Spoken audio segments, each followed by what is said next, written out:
নমস্কার বন্ধুরা, আজ আমি বানাবো ভেন্ডির চপ। খুব সহজে কিভাবে ভেন্ডির চপ বানায় দেখে নাও। যারা ভেন্ডি পছন্দ করো না, খেতে চাও না, তারা এইভাবে বড়া করে বা চপ করে খেতে পারো। দেখো, খুব সুস্বাদু হবে। আমি তোমাদের কাছে ভীষণ কৃতজ্ঞ যে তোমরা আমার ভিডিওটা দেখো, অনেকেই দেখো, কিন্তু বন্ধু তোমাদের কাছে একটা আবদার রইল আমার নতুন চ্যানেলটাকে তোমরা সাবস্ক্রাইব করো। সহজ উপায়ে এই চপটি তৈরি করার জন্য লাগবে একটু বেসন, একটু চালের গুঁড়ো, স্বাদ মতো লবণ আর একটু গোলমরিচের গুঁড়ো। দেখো কিভাবে বানাচ্ছি। দেখো, ভেন্ডিগুলোকে প্রথমে আমি ধুয়ে নিয়েছি, ধুয়ে পরিষ্কার করে শুকিয়ে নিয়েছি, গাটা শুকনো কাপড় দিয়ে মুছে নিয়েছি। এবার আমি ভেন্ডিটাকে এইভাবে সামনের মুখটা কেটে একটু চিড়ে দেব, দুপাশ থেকে একটু এরকম করে।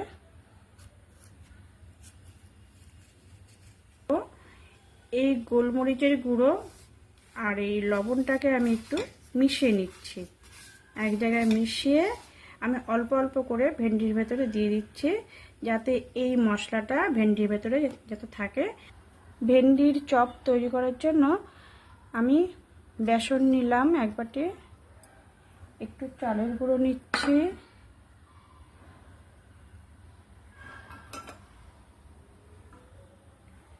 স্বাদ মতো লবণ দিলাম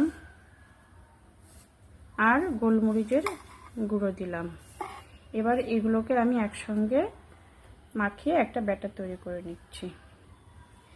জল দিয়ে মাখিয়ে একটু ব্যাটার তৈরি করে নিচ্ছি। ব্যাটারটা খুব ঘন ব্যাটার হবে। এটাকে আমি এইভাবে কেটে নিয়েছিলাম, এভাবে ভেতরে যাতে ব্যাটারটা ঢুকে যায় একটু ভেতরে ভেতরে দিয়ে দিতে হবে। দিয়ে পুরো ভেন্ডিটাকে একদম চুবিয়ে দিতে হবে, ব্যাটারটার জন্য ঘন হয়।